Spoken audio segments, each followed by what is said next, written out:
The second seam finish we're going to do is what we call a turn and stitch. So on the same sample that we did our straight stitch, we're going to do through the other seam allowance a turn and stitch.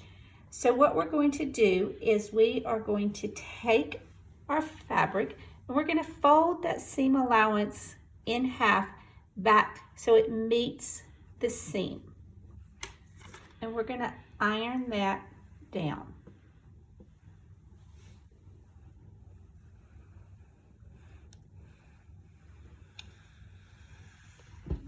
So now when we open our fabric back flat, we have our seam folded and the raw edge is hitting between the seam allowance and the fabric so that we see a nice smooth folded edge here.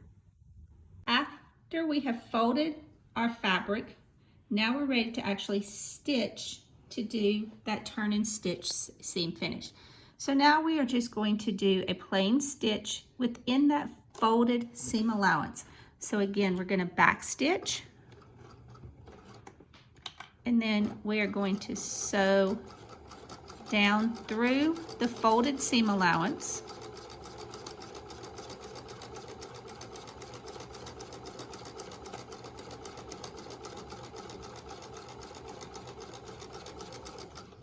When we get to the end, we're going to back stitch.